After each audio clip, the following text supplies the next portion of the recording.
Selamat sore teman-teman semuanya. Pada hari ini kita akan melanjutkan materi ya. Jadi agenda hari ini saya menyampaikan materi tentang masalah Scrum. Jadi mungkin ini Scrum ini sifatnya saya mereview saja. Kemudian yang kedua saya akan sedikit mereview tentang masalah ideasi yang kemarin. Sebelumnya mungkin saya ucapkan terima kasih dulu pada teman-teman yang sudah mengumpulkan ya berkaitan dengan ideasi yang apa namanya yang sudah dikumpulkan pada hari Rabu kemarin ya.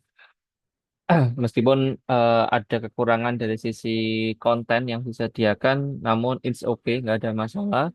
Yang terpenting teman-teman bisa belajar bagaimana cara menerapkan ide. Nanti secara mendetail berkaitan dengan ideasi akan saya sampaikan di akhir sesi seperti itu. Nah, pada malam hari ini atau pada sore hari ini ya, saya akan menyampaikan tentang masalah beberapa kategori dari Scrum. Seperti itu. Ada beberapa kategori dari atau materi, submateri dari Scrum yang dimana pada malam hari ini saya akan berfokus pada Scrum Team, Scrum Event, sama Scrum Artifact seperti itu.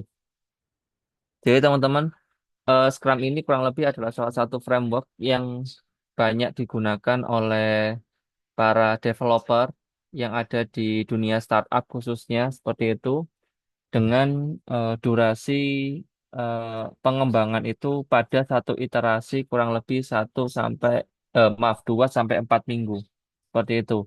Nah, di mana pada setiap 2 sampai 4 minggu ini para developer diwajibkan harus bisa mendeliver sebuah aplikasi yang bisa digunakan. Jadi digunakan dalam arti ya ada manfaat yang diberikan kepada customernya seperti itu. Tidak hanya sebuah prototipe atau tidak hanya sebuah mock-up saja seperti itu. Itu dalam prakteknya itu dinamakan sebagai MVP yang sudah kita bahas pada minggu sebelumnya atau minimum viable product. Nah, dalam pengembangannya Scrum melibatkan 3 role seperti itu ya. Yang pertama adalah product owner, kemudian ada Scrum Master, yang ketiga adalah developer.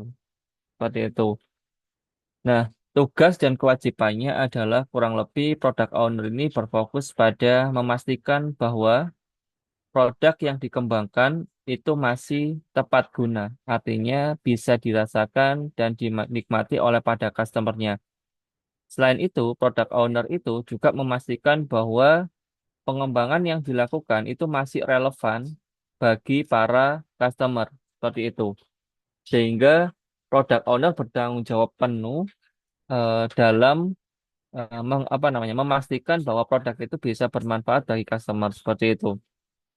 Termasuk product owner juga siap untuk dimintai pertanggungjawaban ketika memang produknya ternyata tidak tepat guna.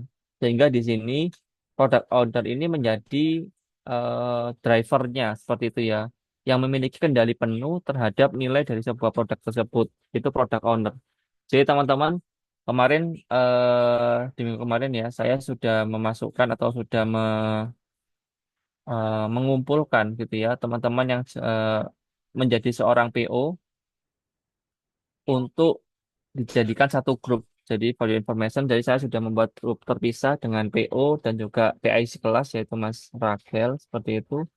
Harapannya adalah saya bisa berkoordinasi secara intens gitu ya dengan teman-teman PO ketika saya membutuhkan sebuah informasi atau data yang sifatnya kualitatif atau kuantitatif seperti itu.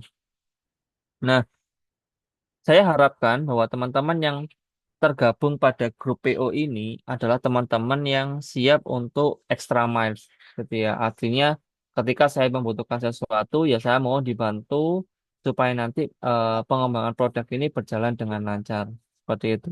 Dan di sisi lain, teman-teman pada nantinya saya juga akan minta beberapa meeting tambahan, gitu ya, diskusi tambahan baik itu secara komunal, artinya semua PO terlibat, atau secara khusus gitu ya, pada beberapa PO untuk membahas terkait dengan produk yang dikembangkan seperti itu. Jadi PO ini bukanlah orang-orang yang bahasanya mungkin diabaikan atau orang-orang yang tidak bertalenta itu tidak. Jadi PO ini adalah orang yang paling mengerti produk, yang memiliki kendali penuh pada nilai dari produk itu sendiri. Jadi jangan sampai ada kejadian terjadi lagi PO ini adalah orang-orang yang dianggap tidak bisa gitu akhirnya dijadikan PO itu bukan. Nah, kalau dalam hal ini dunia pendidikan ya khususnya di PENS ini saya mewajibkan product owner juga harus terlibat dalam develop seperti itu. Saya mewajibkan product owner juga terlibat pada pengembangan seperti itu. Kenapa? Karena develop sendiri itu menjadi tugas utama dari mahasiswa. Sedangkan product owner itu menjadi tanggung jawab tambahan. Ya, tanggung jawab tambahan yang merupakan bagian dari pengembangan soft skill seperti itu. Dan tidak semua berkesempatan untuk menjadi seorang product owner. Itu yang pertama. Yang kedua adalah Scrum Master. Nah, Scrum Master di sini tugasnya adalah untuk memastikan bahwa setiap orang itu masih memiliki visi dan misi yang sama, kurang lebih seperti itu. Jika ada anak yang bermasalah, sulit dikontak, kemudian tidak berkontribusi dengan alasan apapun, maka Scrum Master ini itu berkewajiban atau memiliki kewajiban untuk mendudukkan yang bersangkutan. Mendudukkan maksudnya mengajak ngobrol, menanyai bagaimana apa permasalahan yang dihadapi dan memberikan solusi berkaitan dengan masalah yang mungkin dihadapi seperti itu. Dan seandainya gitu ya, seandainya ternyata gitu para mahasiswa atau tim yang memiliki anggota yang bermasalah tidak bisa memecahkan masalah karena mungkin sudah diberikan solusi, kemudian tidak bisa atau tidak mau berubah dan lain sebagainya, maka nanti bisa disampaikan kepada saya untuk saya tindak lanjuti kepada yang bersangkutan. Seperti itu. Seandainya saya sudah turun tangan gitu ya, menyampaikan bahwa tolong dibantu dan lain sebagainya, kok ternyata tidak berubah yang bersangkutan, maka saya akan menganggap bahwa mahasiswa tersebut apa namanya istilahnya bisa mengulang pada tahun berikutnya. Jadi saya tidak akan luluskan mahasiswa tersebut pada mata kuliah ini. Jadi mohon bantuannya teman-teman kooperatif dari semua individu di sini, dari teman-teman mahasiswa yang ada di sini supaya semua bisa saling membantu dalam pengembangan produk ini. Jangan sampai mempersulit diri sendiri karena kesalahan diri sendiri tadi gitu ya, tidak merespon, tidak berkontribusi, akhirnya mempersulit dirinya sendiri seperti itu. Yang ketiga dalam sebuah tim itu ada developer. Developer ini adalah yang merubah sebuah backlog atau task itu menjadi sebuah nilai. Kalimat gampangnya adalah developer ini yang merubah task itu menjadi sebuah fitur yang bisa digunakan oleh para customer. Seperti itu.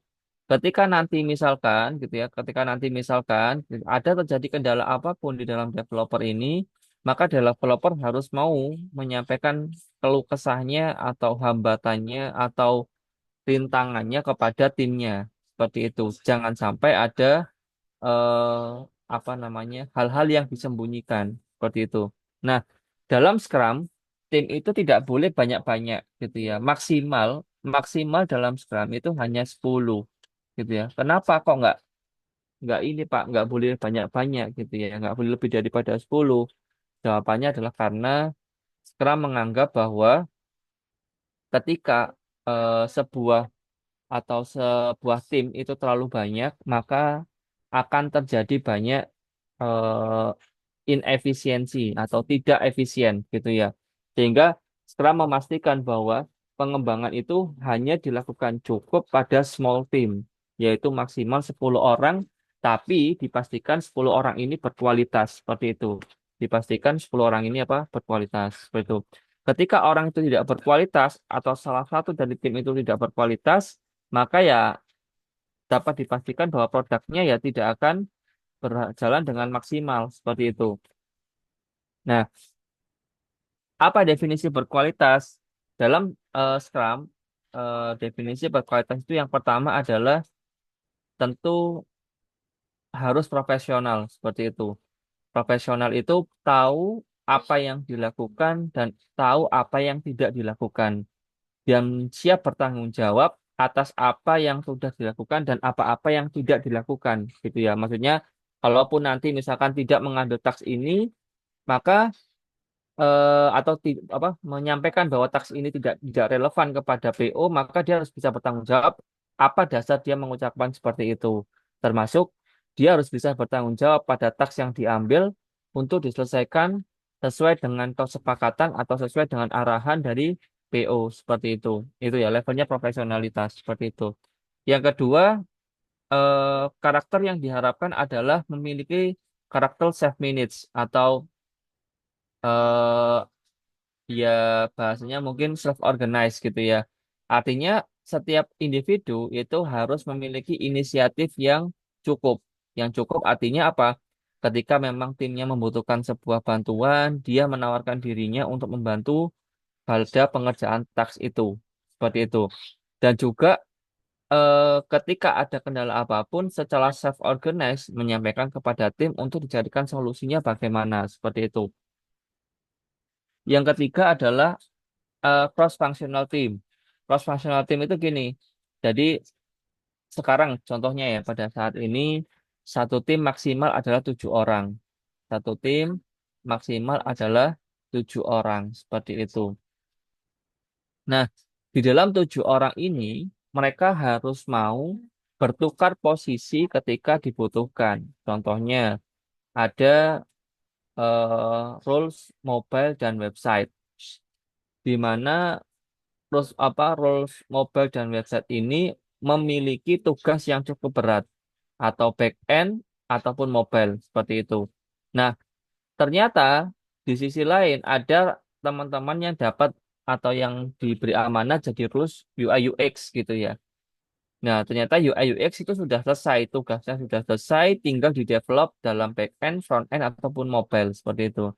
Nah, dari sisi ini, ketika PO membutuhkan bantuan teman-teman dari UI UX, misalkan saya butuh ada orang yang pindah ke front end gitu ya, maka si UI UX tadi harus mau untuk pindah ke divisi front end ataupun back end seperti itu.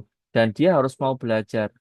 Nah, ini yang namanya cross functional seperti itu. Jadi satu orang bisa jadi berpindah ke beberapa posisi yang dibutuhkan dan dia harus mau belajar dan mengajari orang-orang yang membutuhkan seperti itu.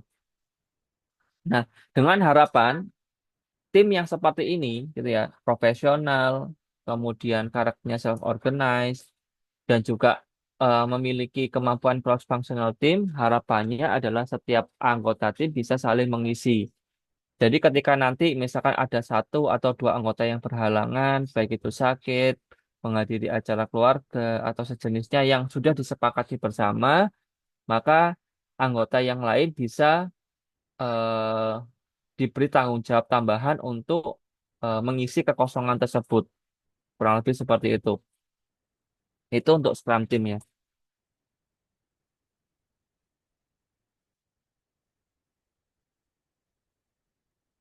Nah, sekilas teman-teman ini materi tambahan saja gitu ya. Bahwa product owner itu memiliki tingkat bahasanya adalah kedewasaan atau level dari PO sendiri. Kalau kita menyebutnya adalah PO maturity. Yang pertama adalah scribe, kemudian yang kedua adalah proxy, yang ketiga adalah business representative, yang keempat adalah sponsor, yang kelima adalah entrepreneur. Jadi kalau kita melihat di sini, loh kok Pak, kok ada kalimat entrepreneur? Berarti apakah artinya seorang PO itu juga akan memikirkan bisnis gitu ya? Jawabannya adalah iya. Jadi teman-teman, pada hakikatnya, ini hakikatnya ya, hakikat tidak selalu harus seperti itu. Pada dasarnya, PO itu adalah eh, orang-orang yang istilahnya gitu dia itu fokusnya ke arah bisnis saja gitu ya. Jadi bagaimana memikirkan supaya produknya bisa dijual gitu ya, dapat terjual, bisa dimanfaatkan, menangani feedback dan lain sebagainya itu tugasnya PO gitu ya. Jadi PO misalkan ada di luar sana di dunia industri gitu ya, ada PO yang nggak bisa ngoding boleh nggak? Boleh, nggak ada masalah. Tapi kalau khusus mahasiswa itu eh, PO juga harus bisa ngoding dan juga mendevelop seperti itu supaya punya kemampuan yang mencukupi seperti itu. Nah, secara definisi PO sendiri ya, contoh yang pertama adalah scribe gitu ya. Kalau scribe itu tugasnya hanya mengumpulkan keinginan para stakeholder. Jadi kalau misalkan ada eh, produk gitu ya mau dikembangkan dan juga ada stakeholdernya gitu. Nah, PO yang masih level scribe itu hanya kalau bahasa saya mungkin yes man gitu ya. Yes man tuh orangnya minta apa pasti sama PO-nya diturutin tanpa PO-nya mempertimbangkan apakah keinginannya user itu atau stakeholder itu bisa dipenuhi atau tidak. Seperti itu. Kemudian yang kedua adalah proxy gitu ya. Kalau proxy itu dia naik level lagi. Biasanya gini, naik levelnya adalah ketika orang hanya yes man saja mengiyakan apa yang dikatakan oleh stakeholder, itu akan mengalami di titik bahwa ternyata capek juga ya gitu. Kalau nggak punya skala prioritas gitu ya. Karena semua mua-mua harus diturutin gitu ya. Nah, dari sini dia akan naik di proxy. Kenapa kok nggak saya menentukan saja? Kira-kira produk ini arah tujuannya kemana sih gitu ya? Supaya nggak harus semuanya diturutin gitu ya. Sehingga muncullah dia mulai punya visi dan misi dan juga tujuan bisnis yang jelas seperti itu. Nah, sehingga dia ketika memilih sebuah backlog itu dia lebih kompetitif gitu. Nggak semua backlog dia kerjakan. Dia milih kira-kira yang mensupport visi dan tujuan bisnis itu backlog yang mana saja. Seperti itu. Nah, tapi dalam proxy, PO proxy ini, itu dia bukan menjadi pengambil keputusan terakhir gitu ya. Misalkan dia sudah mengambil backlog gitu ya. Dari 10 backlog dia mengambil 5 gitu ya. Nah, dengan dia mengambil 5 itu bukan berarti 5 itu akan menjadi final decision, bukan. Tapi dia akan ajukan kepada stakeholder atau manajernya dia. Seperti itu. Dia akan ngomong gitu. Kira-kira saya kalau misalkan mengambil backlog ini dengan visi dan tujuan seperti ini, kira-kira boleh nggak gitu ya. Baru nanti stakeholdernya gitu ya akan memberikan evaluasi. Seperti itu. Kalau saya dulu gitu ya, ketika pengalaman menjadi PO proxy adalah setiap langkah yang saya ambil itu akan saya validasikan kepada stakeholder dan akan saya sampaikan dengan kalimat yang bisnis oriented gitu ya. Contohnya seperti ini. Bapak, Ibu, mohon maaf berdasarkan timeline yang sudah kita sepakati, saya mungkin tidak bisa menyelesaikan semua dalam satu waktu karena keterbatasan waktu dan juga keterbatasan tenaga seperti itu. Maka dengan keterbatasan yang saya miliki, saya menentukan atau saya memilih beberapa task yang akan saya kerjakan pada 1 bulan ini. Mohon review dan arahan apakah prioritas ini sudah tepat. Seperti itu. Jika stakeholder mengatakan, oh iya Mas, apa namanya, untuk prioritasnya sudah oke, sudah sesuai, silakan dikerjakan, maka baru akan saya ambil dan saya kerjakan dalam 1 bulan ke depan. Seperti itu. Nah, kemudian setelah PO proxy itu akan naik gitu ya. Levelnya menjadi PO bisnis representatif gitu ya. Nah, PO bisnis representatif itu apa gitu ya? PO bisnis representatif ini adalah di mana PO ini memiliki pemahaman yang jauh lebih eh, apa ya besar gitu ya. Kalau sebelumnya mungkin mereka hanya melakukan skala prioritas dan lain sebagainya. Kalau PO yang bisnis representatif ini dia akan lebih punya wawasan yang lebih luas. Kenapa? Karena dia bisa melihat bisnisnya seperti apa perkembangannya, pasarnya seperti apa, siapa yang akan menggunakan, dan bagaimana POV pengguna terhadap perusahaan apa produknya itu lebih dia punyai seperti itu. Sehingga dia si PO tadi gitu ya lebih bisa tahu bagaimana produk ini dikembangkan, bagaimana sistemnya dikembangkan gitu ya, bagaimana dia harus mengambil backlog secara tepat gitu ya. Jadi dia nggak harus ngomong dulu kepada PO apa kepada stakeholder gitu ya. Nah, sebagai contoh teman-teman, ini kebetulan saya dulu pernah jadi PO gitu ya, tapi levelnya masih di bisnis representatif ini. Jadi dulu evolusi PO saya dari scribe itu maksimal sampai bisnis representatif. Adapun yang selanjutnya saya masih belum punya wewenang seperti itu ya, karena ada hubungan dengan anggaran. Nah, pada tahap bisnis representatif, saya bisa menentukan PO mana saja yang saya lakukan dan tidak ada tendensi dari luar. Ketika misalkan stakeholder mau menginterrupt gitu ya, saya bisa melakukan defense seperti itu. Contoh gini, saya memiliki keputusan bahwa oke, pada bulan ini backlog yang kita kerjakan adalah backlog yang ini gitu misalkan seperti itu ya. Backlog apa saja yang saya tentukan seperti itu. Tim saya mengikuti apa yang saya katakan gitu ya. Oke, saya manut sama atau saya mengikuti arahan dari PO saya seperti itu. Nah, selanjutnya ketika ada interrupt dari stakeholder, misalkan mengkritisi, Mas, kenapa kok mengambil PO task yang ini gitu ya? Kenapa mengambil langkah yang ini? Maka saya siap bertanggung jawab kepada stakeholder. Misalkan, iya Pak, iya Bu, saya mengambil backlog ini karena menurut saya pada saat ini urgensitas yang harus diselesaikan adalah backlog yang saya pilih ini.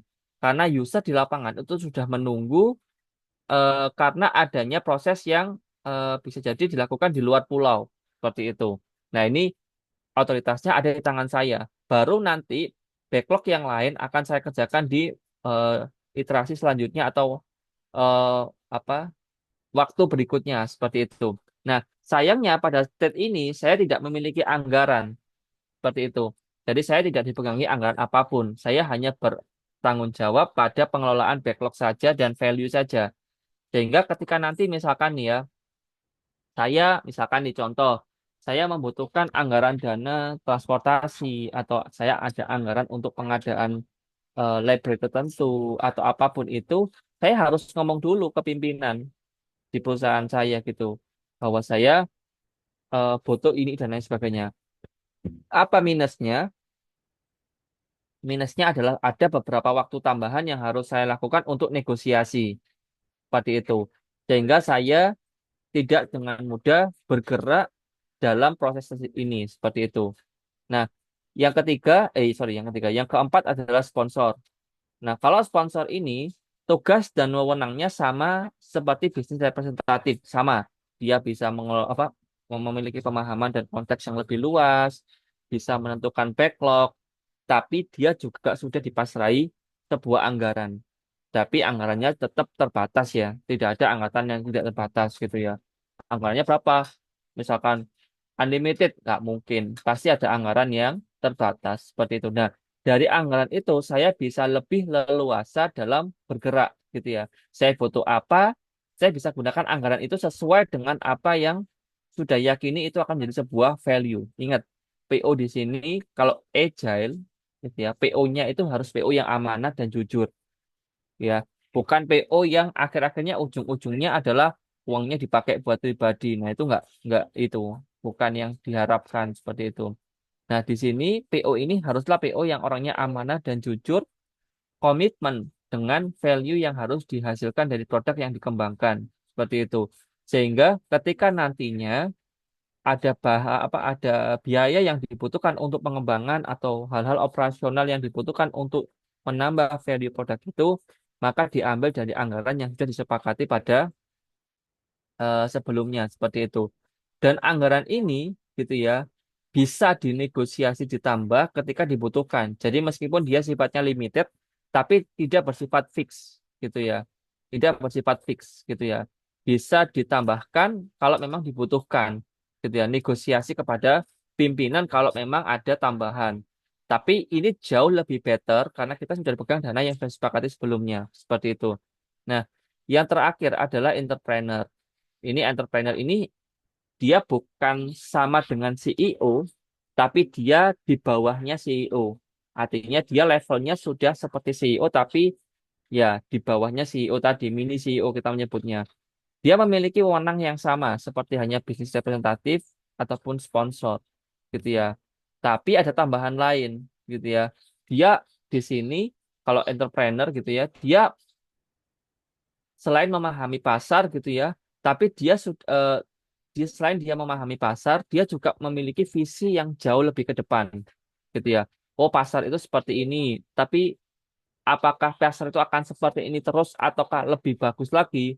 Itu akan dianalisa oleh entrepreneur Sehingga dia tahu langkah ke depan yang harus dilakukan itu seperti apa karena dia bertanggung jawab betul. Kalau sampai gitu ya, PO ini, kalau tadi kan PO-nya hanya memegang anggaran ya. Kalau sampai ada apa-apa dengan produknya, misalkan produknya itu terjadi kerugian atau mengalami keuntungan, itu semua atas di bawah tanggung jawab si PO tadi.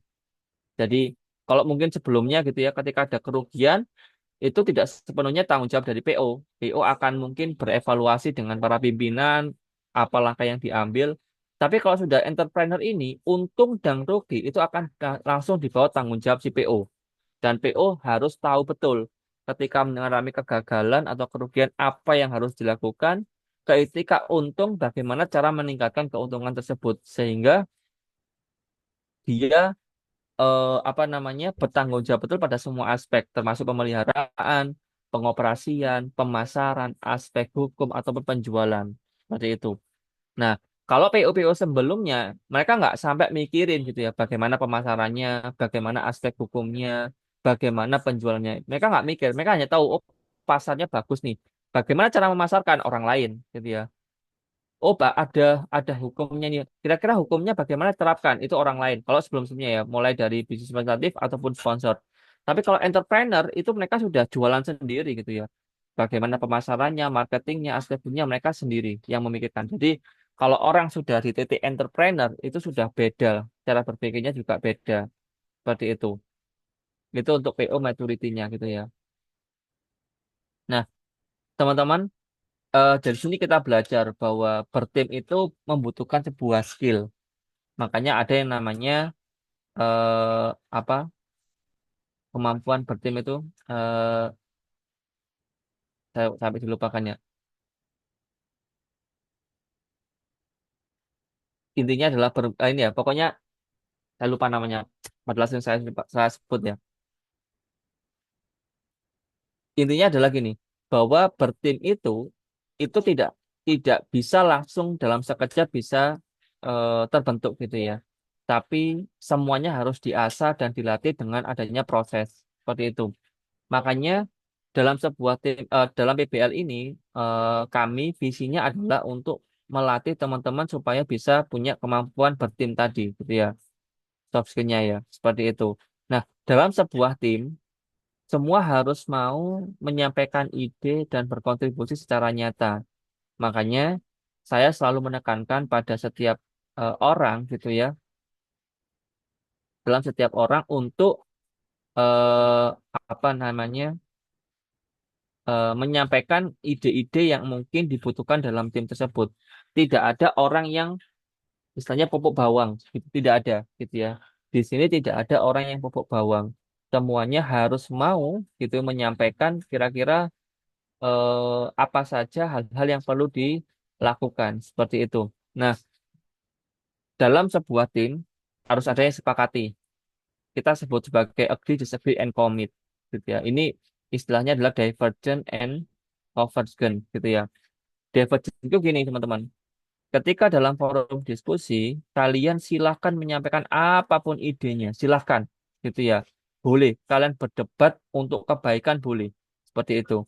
Tapi kalau sudah disepakati, misalkan oke, yang disepakati adalah solusinya si A atau solusinya si B, maka semuanya harus sepakat tanpa ada yang boleh untuk eh, melakukan interrupt gitu atau mengkritisasi, nggak boleh gitu ya. Kalau sudah disepakati ya sudah itu dijalankan sampai mendapatkan feedback dari para customer. Nanti kalau seandainya sudah dapat feedback gitu ya dari para customer baru itu dievaluasi. Pada saat sprint review gitu ya, baru itu dievaluasi kira-kira seperti apa hasilnya atau kekurangannya sehingga bisa mendapatkan hasil yang lebih maksimal. Perlu dipahami bahwa proses ini harus dilakukan dengan eh, kesadaran bersama-sama karena kalian tidak bertemu dengan satu dengan yang lainnya seperti itu.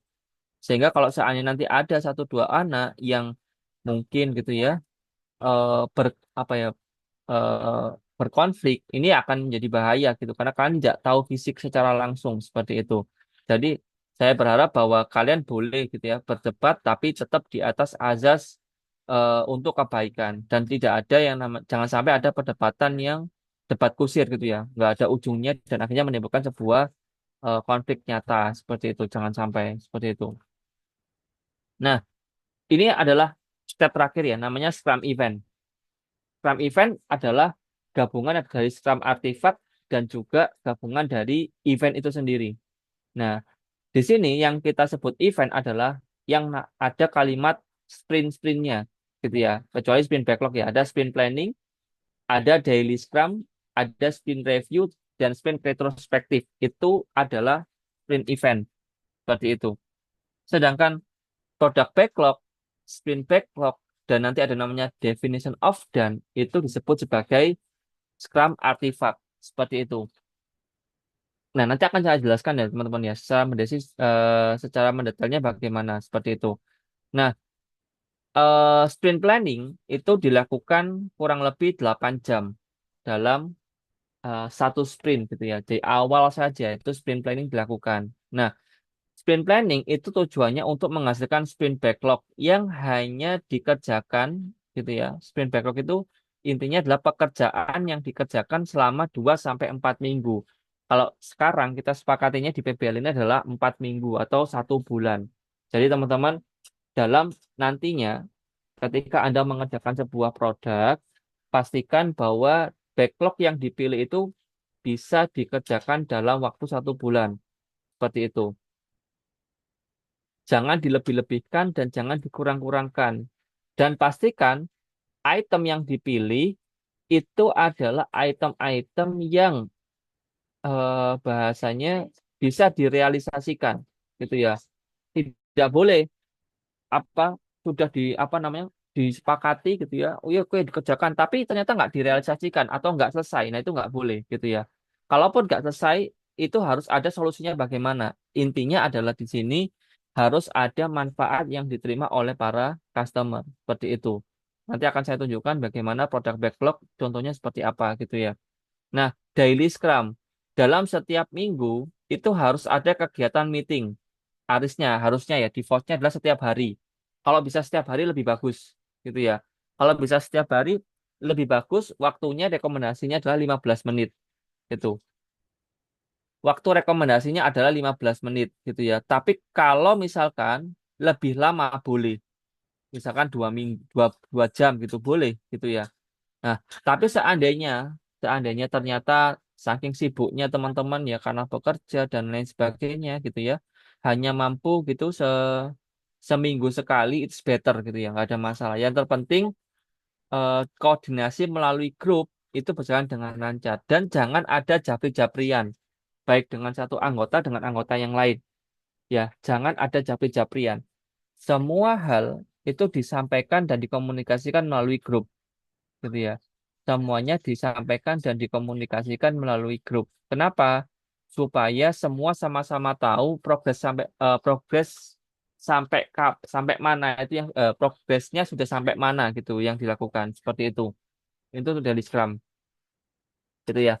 Kemudian setelah 1 bulan harus dihasilkan satu produk nyata. 1 bulan sudah harus disampaikan satu produk nyata seperti itu. Kenapa? Harapannya supaya sudah bisa dimanfaatkan oleh customer. Nah, perlu dipahami teman-teman ya. Pada state ini tidak boleh hanya prototipe saja, tidak boleh. Harus produknya jadi dan sudah dirasakan oleh customer.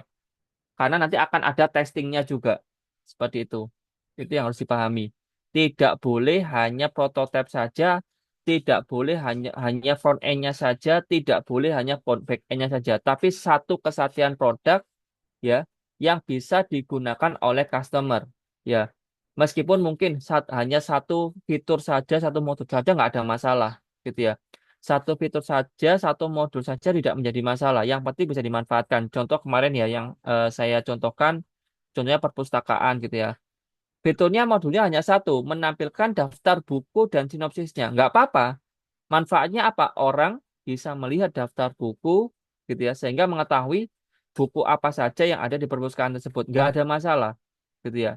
Yang terpenting bisa digunakan dulu, gitu ya. Baru nanti dilakukan testing kepada usernya.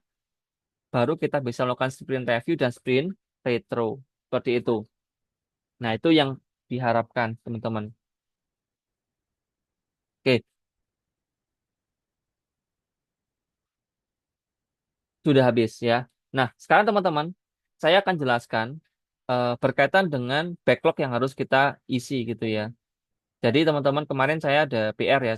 PR-nya adalah menjelaskan kira-kira bagaimana sih gitu backlog yang harus kita isikan itu seperti apa gitu ya. Nah, pada pertemuan yang pertama dulu ada pertanyaan dari teman-teman yang mungkin mewakili gitu ya. Pak, boleh nggak saya menggunakan Jira?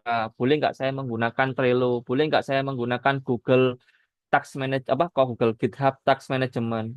Saya jawab boleh gitu ya. Nah, cuman saya akan meminta tugas tambahan dari teman-teman PO gitu ya. Tugas tambahannya adalah seperti ini teman-teman. Kalau memang eh, menggunakan tools selain itu, saya minta di backup di spreadsheet karena saya butuh untuk melakukan monitoring. Nah, ini saya kebetulan sudah membuatkan spreadsheetnya ya.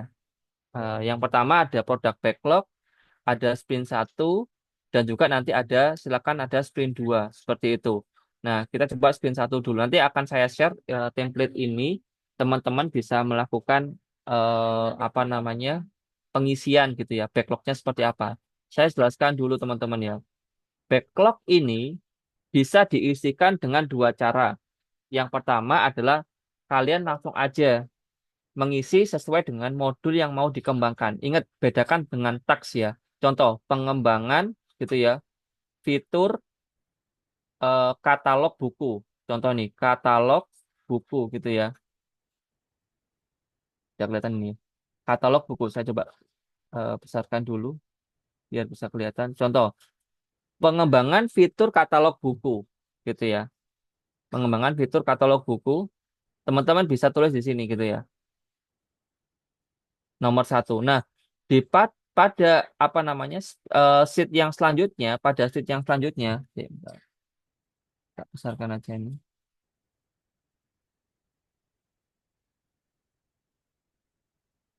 Pada sheet yang selanjutnya, sheet ini ya, spin satu gitu ya. Teman-teman bisa milih nih, contoh, contoh loh ya, pengembangan fitur buku gitu ya. Tasknya adalah membuat UI UX gitu ya, membuat UI UX, kemudian merancang database gitu ya.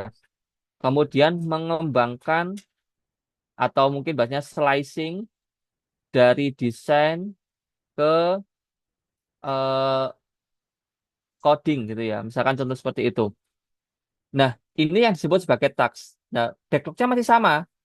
Backlognya masih sama pengembangan fitur katalog gitu ya. Atau selanjutnya ya pengembangan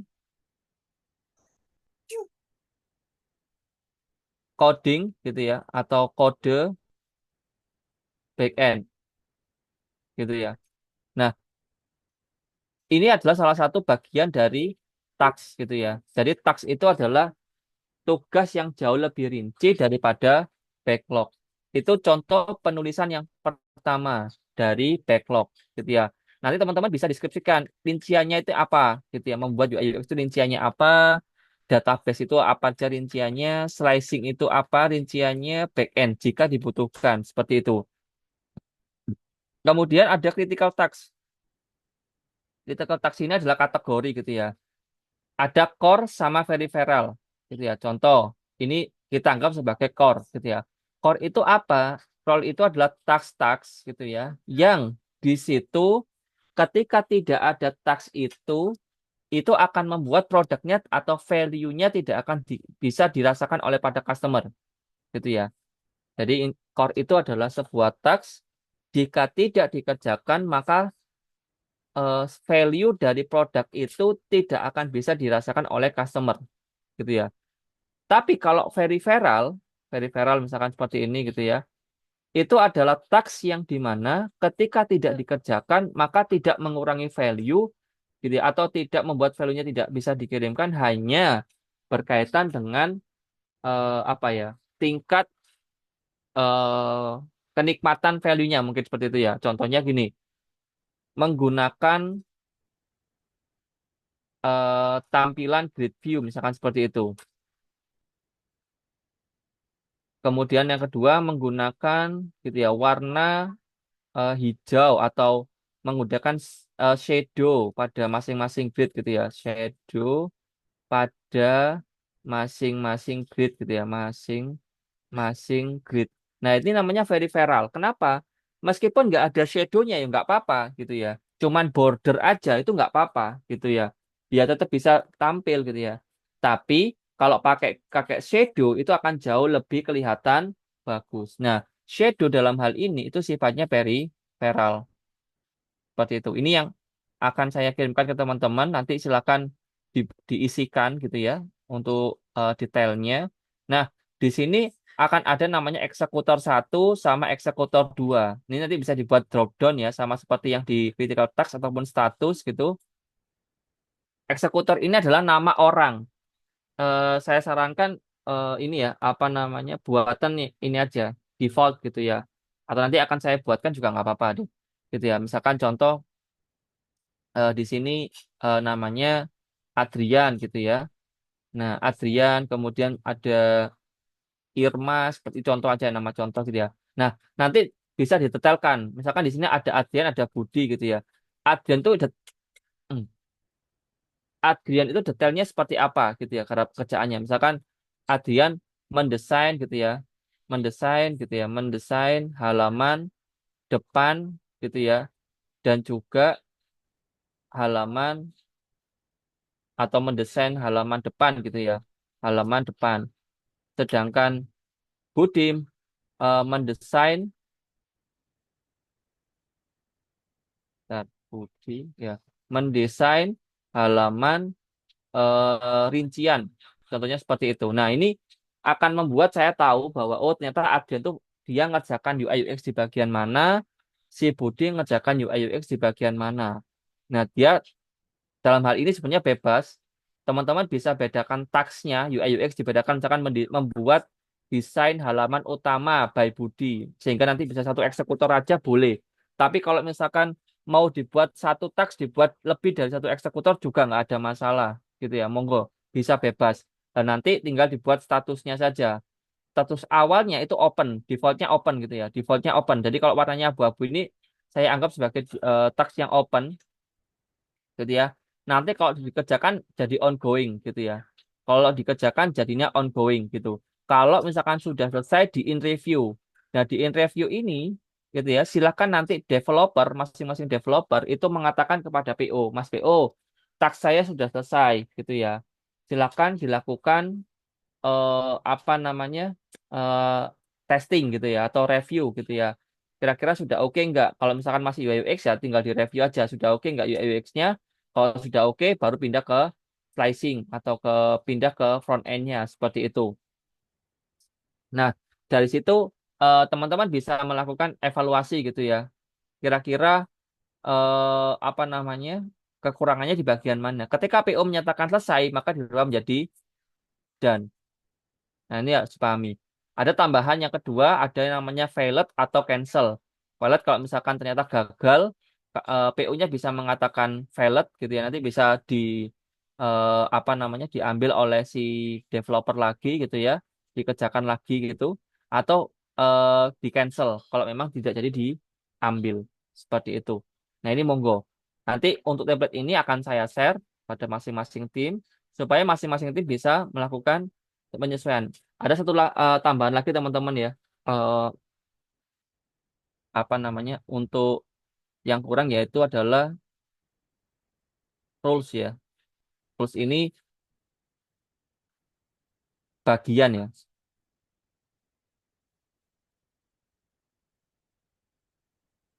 Karena satu orang bisa jadi berbeda. Ada yang namanya back end, ada yang namanya front end, mobile, kemudian apalagi kemarin.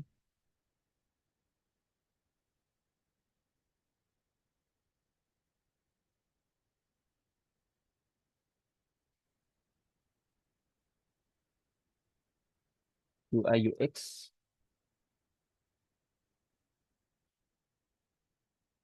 terus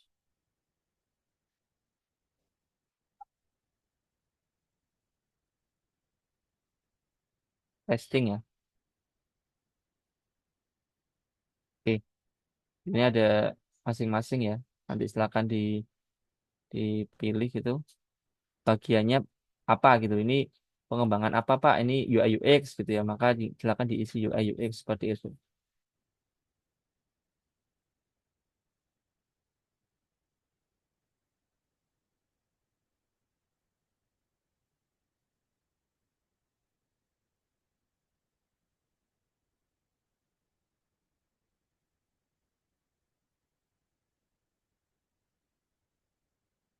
Nah, ini teman-teman untuk apa namanya? Untuk backlog yang akan teman-teman buat, nanti ini akan saya share ya kepada masing-masing tim. Harapannya adalah teman-teman bisa mulai untuk merancang produk backlognya seperti apa di sini ya. Silakan diketik aja kira-kira apa saja sih fitur yang mau dibuat. Ingat, ini backlog bukan rinci loh ya. Ini bukan rinci yang mengembangkan UI UX bukan gitu ya. Kalau backlog ini sifatnya adalah modul apa saja atau fitur apa saja yang mau dikembangkan. Wes, silakan mau mengembangkan apapun di situ yang sekiranya ada di produknya silakan diisikan di produk backlog ini. Baru ketika di sprint satu ini Anda mendetailkan kira-kira apa saja yang Anda kerjakan secara rinci pada backlog-backlog yang Anda pilih. Misalkan di sini ada 5 backlog gitu ya. Di sini Anda memilih ya di sprint satu ada 2 backlog yang dikerjakan gitu. Maka silakan Anda melakukan apa namanya detail dari tasknya apa saja seperti itu. Dan juga eksekutornya siapa gitu ya. Itu untuk yang apa namanya backlog ya seperti itu. Nah, kemudian teman-teman, oh ya dari backlog ini ada yang mau tanyakan? Silakan.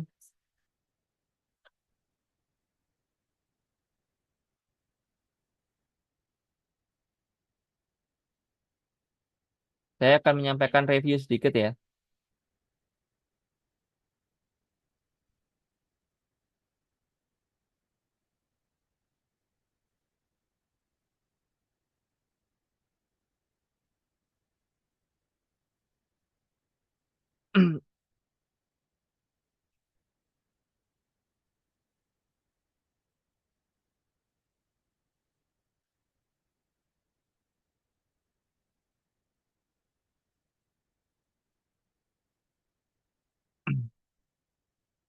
Oke, eh saya akan sedikit share ya. Ini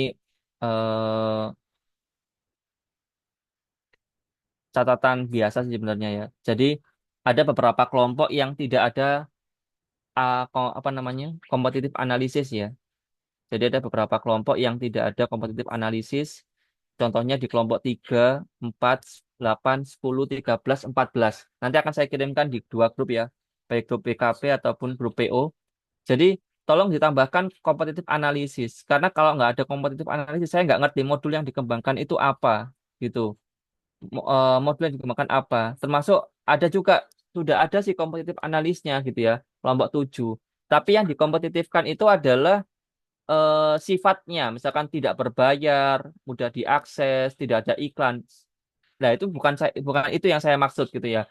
Competitive analysis ini lebih karena apa saja fitur yang ada pada produk Anda dan coba dibandingkan kepada yang lain. Seperti itu.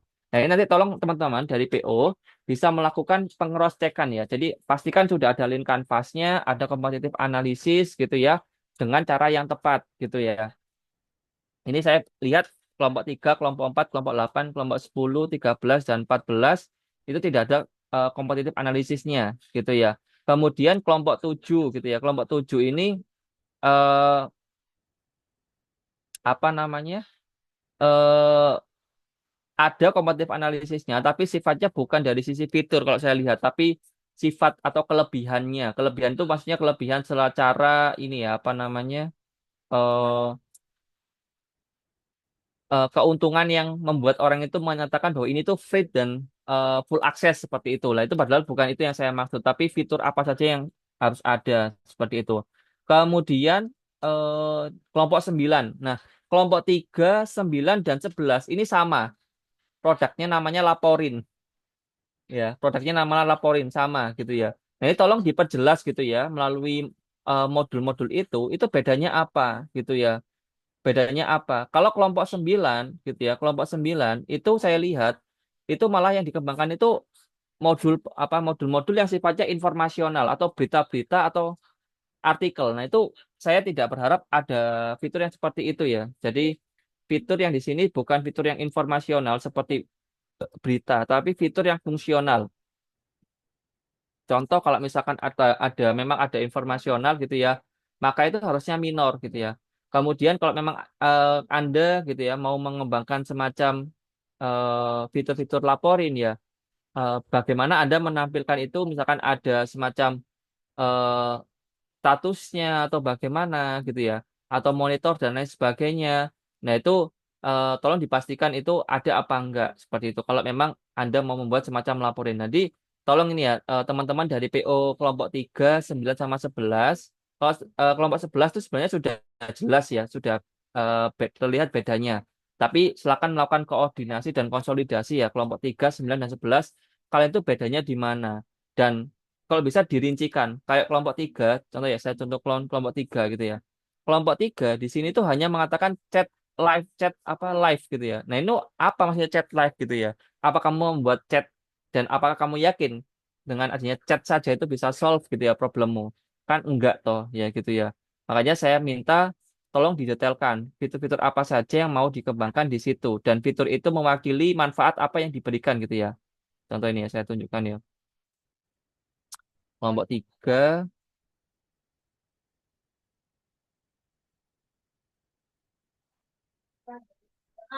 ya, kelompok 3 gitu ya. Ada chat real time, transparansi. Nah, ini kurang detail gitu ya. Apa saja? Masa kamu langsung membuat chat? Chat itu apakah kamu yakin bisa mendevelop chat gitu ya?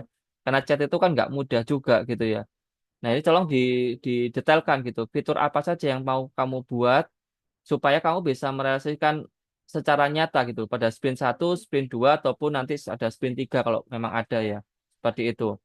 Jadi, kalau teman-teman dipastikan pada masing-masing produk itu harus ada kompetitif analisisnya secara lengkap. Yang dikompetitifkan adalah fitur-fiturnya dengan produk lainnya, ya, bukan seperti tidak ada eh, apa namanya eh, ads dan lain sebagainya. Bukan seperti itu. Itu beda lagi gitu ya. Contoh ini nggak apa ya buat belajar ya. Saya tunjukkan aja.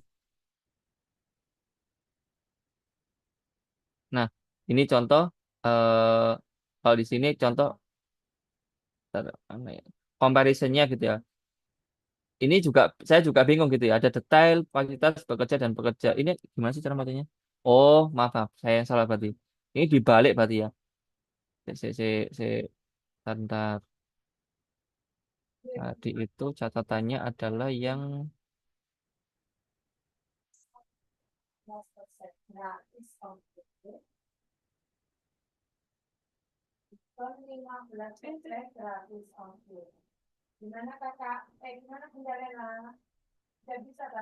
ya, entar ya. Tadi itu ada tim yang isinya itu adalah membandingkan dari sisi ininya, kayak ads-nya gitu ya. Siapa ya tadi ya? Oke,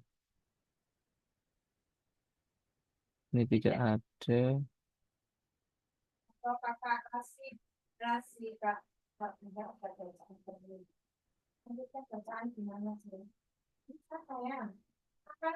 Ini nggak ada kompetitif analisisnya.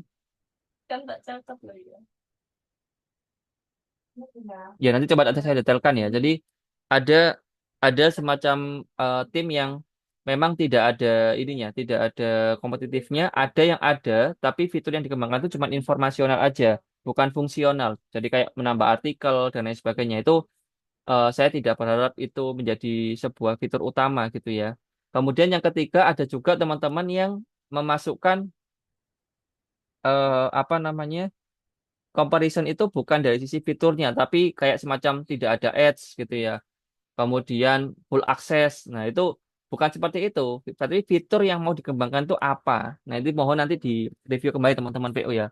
Saya tunggu ya maksimal di hari Rabu ini ya bisa selesai dan nanti malam ini insya Allah akan saya share ya untuk template-nya seperti apa di ideasinya dan juga pembagian secara rincinya nanti mohon dilengkapi gitu ya dari pengembangannya seperti apa supaya nanti saya tergambar kira-kira sprint satu itu sudah oke apa enggak. Nah nanti juga akan saya tambahkan ya komen-komen jika dibutuhkan untuk masing-masing produk backlog seperti itu teman-teman. Dari sini ada yang mau tanyakan?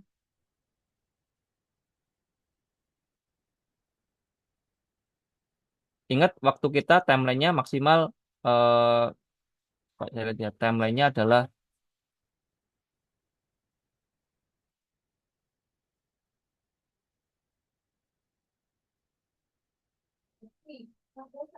untuk timelinenya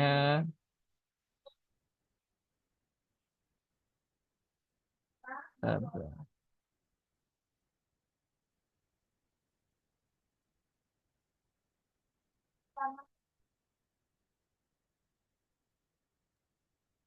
Selamat sore Pak Adam, izin bertanya Pak. iya silakan.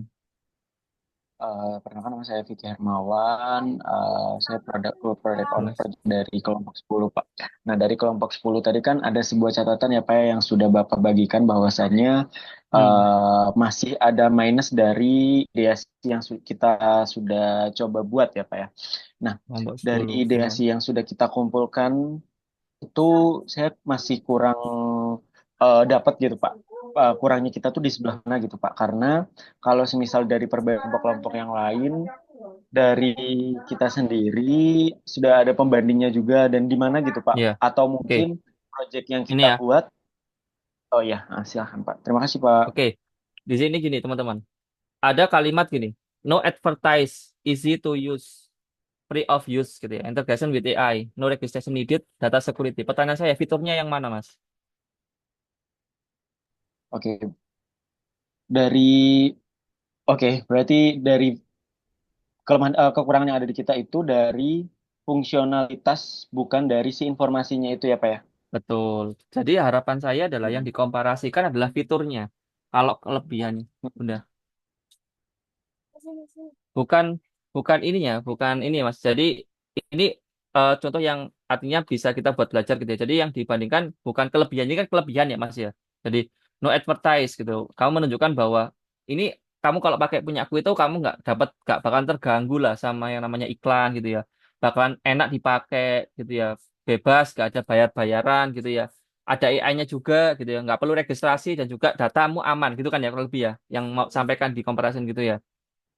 Ya, betul, Pak. Mas Vicky ya. Nah, padahal yang saya maksud di comparison adalah saya menyampaikan feature comparison. Feature itu fiturmu apa, komparisikan dengan yang lain gitu.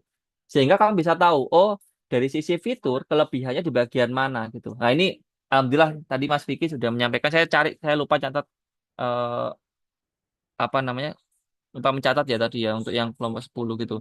Nanti mohon diperbaiki ya Mas Vicky ya. Jadi yang dikomparasikan adalah fiturnya. Gitu. Izin, Apakah? Pak. Berarti apa Hmm, fitur yang kita coba usung di dalam pengembangan si produk ini ya, Pak ya? Bukan dari kelebihan atau benefit dari si produk, betul ya, Pak ya? betul, betul. Oke, siap. Terima Oke kasih, ya. Pak. Siap. Ada lagi teman-teman yang mau di konfirmasi?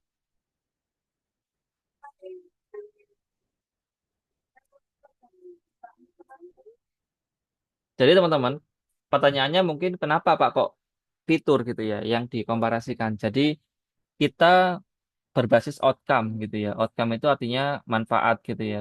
Manfaat itu salah satu parameternya adalah bisa dilihat dari sebuah fitur yang dikembangkan seperti itu. Sehingga ketika kita tahu bahwa oh ternyata si anak atau si tim ini mengembangkan fitur apa, berarti bisa dibayangkan outcome apa yang menjadi plus dari produk tersebut gitu ya. Outcome apa yang insya Allah akan menjadi plus dari produk tersebut itu apa seperti itu gitu. Nah sehingga nanti kita bisa tahu. Saya juga sendiri di sisi lain juga bisa terbayang gitu ya. Oh sprint satu itu kira-kira mau mengembangkan apa gitu ya, mau mengembangkan apa gitu. Dan apakah possible untuk dicapai? Apakah visible juga untuk dicapai? Karena kalau sampai nanti tidak visible ya nanti akhirnya eman juga gitu loh. Ya, karena 1 bulan kurang lebih tinggal ya, kurang lebih 3 bulan sampai 3 minggu sampai 4 minggu kalian develop, kalau misalkan tidak reachable, ya akan menjadi sia-sia juga seperti itu. Kurang lebih seperti itu ya. Ada lagi yang mau disampaikan? Oke, silakan nanti setelah ini teman-teman bisa berkoordinasi ya. Yang pertama mungkin revisinya dulu gitu ya. Silakan dipastikan yang pertama adalah link kanvasnya ada apa enggak. Kalau sudah ada berarti sudah oke gitu ya. Yang pertama ya link kanvas gitu ya. Link kanvasnya ada apa enggak. Yang kedua adalah feature komparatif gitu ya. Comparison gitu ya. Jadi dibandingkan antara fitur Anda dengan aplikasi yang sejenis gitu ya. Dibandingkan. Setelah itu kalian akan tahu bahwa oh ternyata fitur ini sudah oke nih, sudah oke. Nah, nanti kalau sudah PDF-nya direvisi, disubmit ulang atau diedit. Teman-teman yang kemarin bertugas untuk mensubmit itu masih bisa mengedit. Silakan diedit saja gitu ya. Nggak ada masalah. Disubmit ulang gitu ya, supaya nanti ada pembaruan dan bagi yang sudah melakukan pembaharuan silakan di eh, infokan kepada saya PO-nya gitu ya. Yang ketiga, bagi kelompok 3, berapa sih? 9 dan 11. Kalian punya topik yang sama. Apakah boleh? Boleh. Tapi berikan uniqueness-nya apa? Gitu ya. Boleh topiknya sama, tapi uniqueness-nya harus ada gitu ya dari masing-masing produk. Ya. Dan itu harus ditunjukkan pada fitur comparison-nya gitu ya. Jangan sampai sama laporin podo KB. Nah itu nggak, saya nggak berkenan gitu ya. Harus beda, harus ada uniqueness-nya apa gitu ya.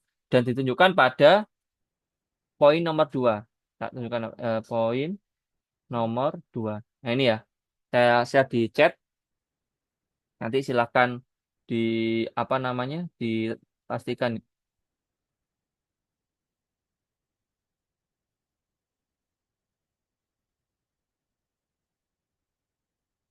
Mas Ahmad Sani ya. Berkait dengan bagaimana cara kita untuk mendapatkan menonjolkan untuk menguatkan modul yang kami kembangkan. Menonjolkan.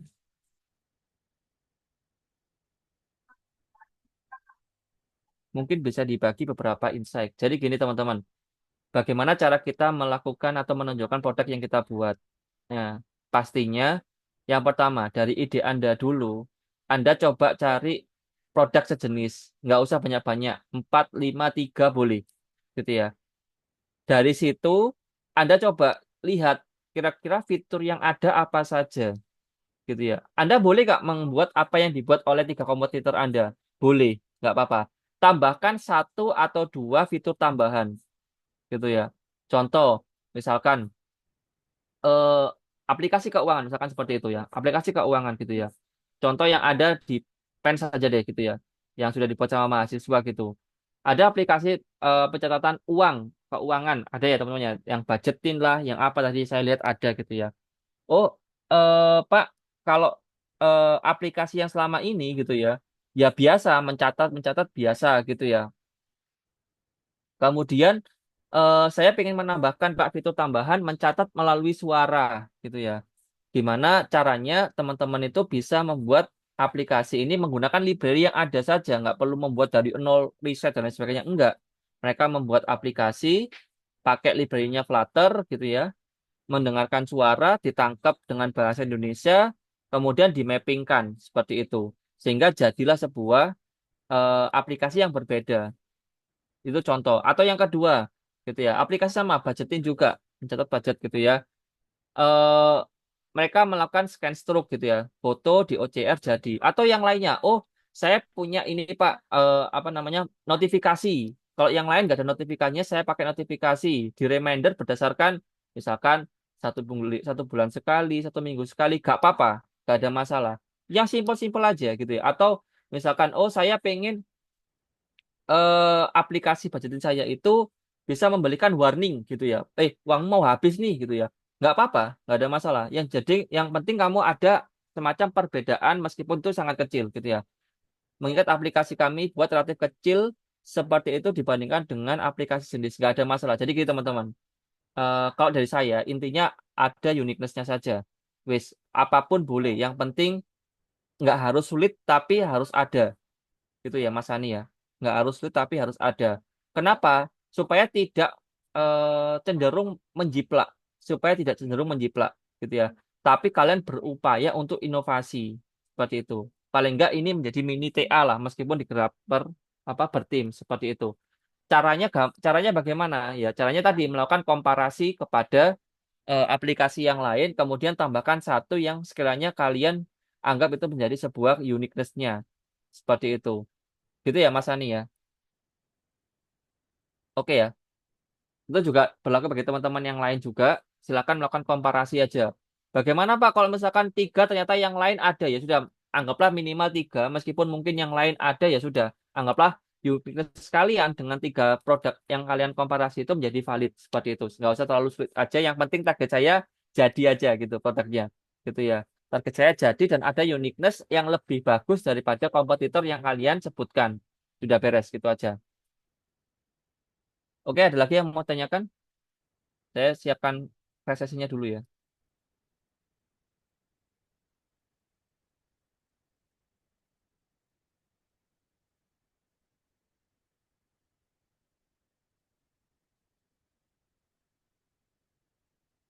Oke, silahkan melakukan presensi di etol ya. Jadi teman-teman, saya ingatkan kembali, jadi khususnya untuk kelompok 3, 9, dan 11 ya yang sama gitu ya.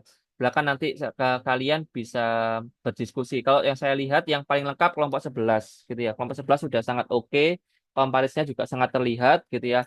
Tapi ya kelompok 3 sama kelompok 9 ini menurut saya masih belum tergambar. Silakan nanti kalian berdiskusi kira-kira bedanya di mana atau punya ide yang lain silakan disapit ulang ya. Nanti ini akan saya kirimkan ya di grup juga supaya bisa menjadi reminder seperti itu.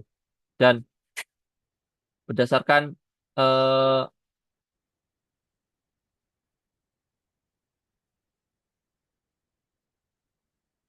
berdasarkan apa namanya yang sudah kita sepakati minggu ini sudah masuk sprint planning teman-teman. Jadi sudah mulai dibahas kira-kira apa sih yang mau dikerjakan di tanggal 18 sampai tanggal 6 April nantinya gitu ya. Dan ini bertepatan dengan waktu Lebaran ya. Jadi pas pengembangan ini ya silakan dikerjakan di rumahnya masing-masing gitu ya. Berkoordinasi melalui WA. Meskipun liburan ya disempatkan untuk menyentuh produknya seperti itu. Oke, untuk hari ini ada yang mau tanyakan? Belum saya akhiri.